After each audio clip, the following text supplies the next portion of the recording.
السلام علیکم بچوں، میں آپ کی teacher school UPS Tapora class 8 subject Urdu. بچوں، جو ہمارا آج کا ٹاپک ہے وہ ہے جابر بن حیان۔ پیج نمبر ہے 48۔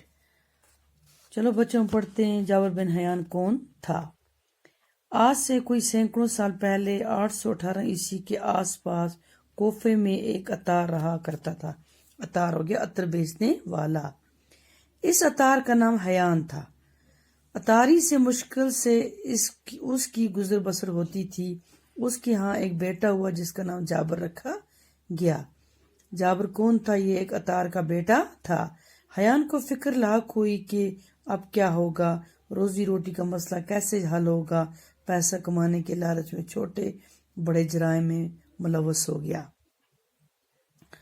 جابر ابھی نہایت ہی کم سن تھا۔ کون ہو گیا؟ عطر بیچنے والا۔ کس میں ملوث ہو گیا؟ جرائم میں۔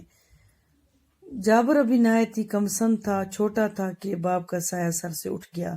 اب جابر کی تعلیم و تربیت کا سارا بوجھ اس کی غریب ماں پر آن پڑا۔ ماں نے کم سن جعفر کو کوفہ کے باہر گاؤں اپنے رشتہ داروں کے ہاں بھیج دیا۔ کہاں بھیج دیا؟ رشتہ داروں کے ہاں۔ اس طرح جابر کو بچپن کے یہ دن دیہات کی آزاد فضا میں گزارنے کا موقع مل گیا۔ کہاں بھیج دیا اس کو؟ دیہات میں، گاؤں میں۔ گاؤں میں اسے معمولی تعلیم میسر ہوئی، البتہ تلاش و جستجو کا مادہ اس میں کوٹ کوٹ کر بھر گیا۔ کچھ سال گاؤں میں گزارنے کے بعد جابر واپس کوفہ آیا۔ ان دنوں کوفہ میں عمدہ علمی ماحول تھا، اچھا ماحول ہو گیا تھا پھر پڑھنے کا۔ جابر میں مزید تعلیم حاصل کرنے کا شوق پیدا ہوا، چنانچہ اس مقصد سے اس نے مدرسے میں داخلہ لیا اور مروجہ تعلیم حاصل کی۔ اب جابر کیا ہو گیا؟ جوان تھا۔